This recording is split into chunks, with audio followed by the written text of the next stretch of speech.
How do you prevent AI from stealing your job? Where do you put effort into strengthening both the economy and culture? What resource is called oil of the 21st century? In November, Depositphotos attended Web Summit 2022 in Lisbon, the world's largest technology event, to find answers. My name is Jason Giles. I'm the founder of an organization called Studio J. Lauren, but I'm actually here representing Black Innovation Alliance. Hi, I'm Nikolai from Navigating Art. We are a software as a service platform. I'm Davey Marcial, the founder of Cartoonily, and Cartoonily is the first marketplace dedicated to custom illustrations.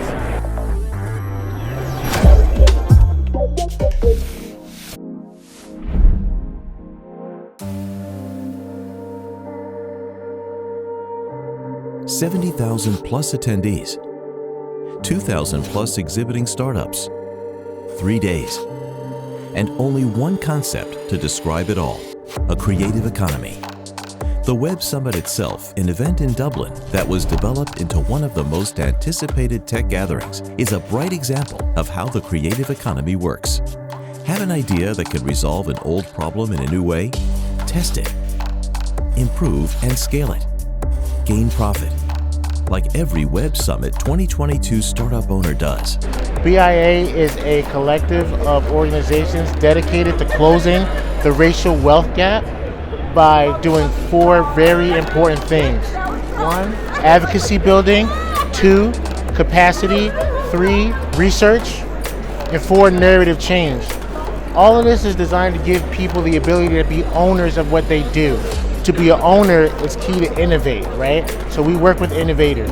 We have things going on all over right now. For example, we have a policy agenda in the halls of Washington, D.C. right now to actually make the world a better place for innovators, even at the government level as well. And we're looking for partners to help us do this work a whole lot better. In 2022, the creative economy is already generating significant profits. Take the global graphic design market, which was estimated at $45.8 billion in 2021, or the global software market, which generated over $51.08 billion. The data is somewhat undervalued, as at least every third creative is a freelancer maintaining informal business connections, and the numbers are growing daily, just like the scale and scope of Web Summit events. Like Insider Videos? Subscribe to our channel and check out our videos from Cannes Lions 2022. What is creative economy? Often it is associated with creative industries. And Cartoonily is the first marketplace dedicated to custom illustrations. So we provide on-demand drawings and personalized drawings for people or for companies. So I'm here to get more visibility and be able also to connect with different startups, maybe find new customers and enjoy the moment, because it's a great place to be to get inspiration from other tech founders and other entrepreneurs. The creative economy is coming, it's booming, and illustrators left over, they're just behind, don't really have a place where they can express themselves, and that's the reason why I wanted to create Cartoonily, to have them, to empower them, so they can focus on what they love to do, which is drawing, while I'm taking away all the pain of admin, billing, and all this stuff. In the 20th century, there was only an informal creative industry term covering work in areas of art and culture. Even though artists didn't consider themselves industrial workers. Officially, the term was first used by the UK government in Creative Industries Mapping Document 1998. Its list included 13 areas of activity that have their origin in individual creativity and have potential for wealth creation through the generation of intellectual property.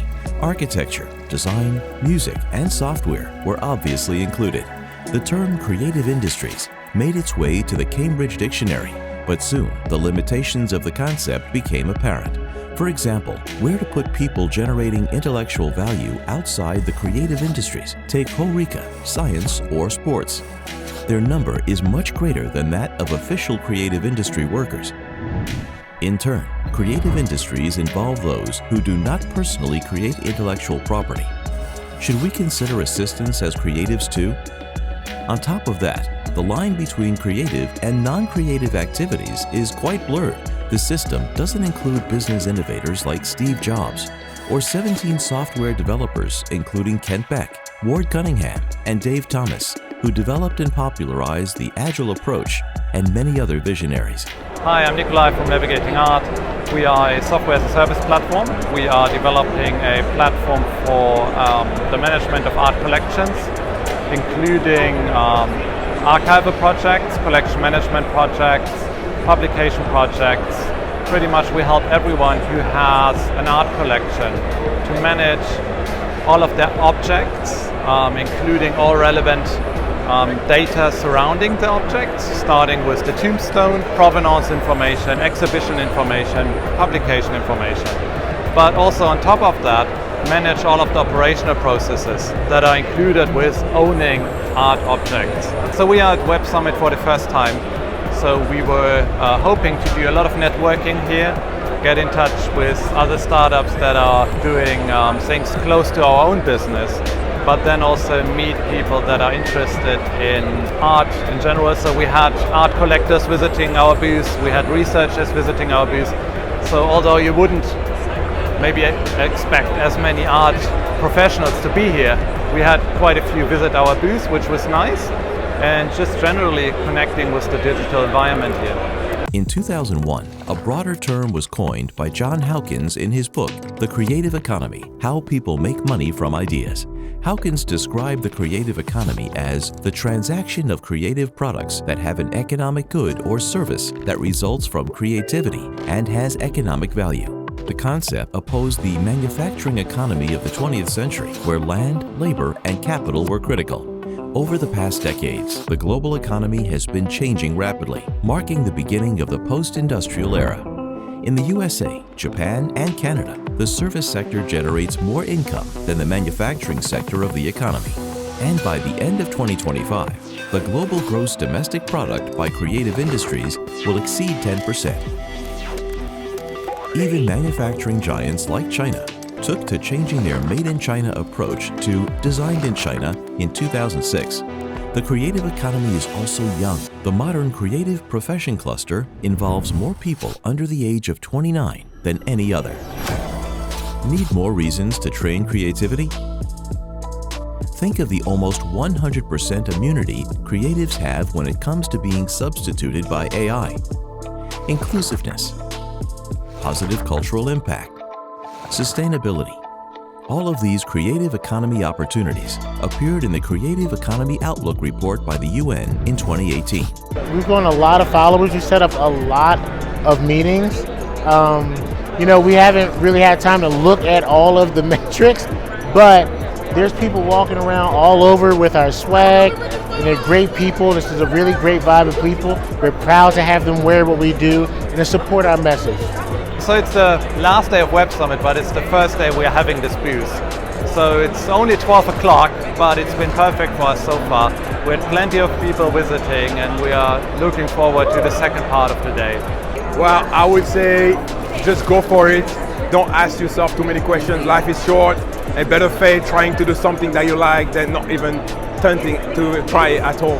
So come to Web Summit, enjoy, have a good time, take inspiration, and go for it. So, what are you waiting for? Develop creative thinking, generate innovative ideas, and don't hesitate to bring them to life. The economy is definitely on your side.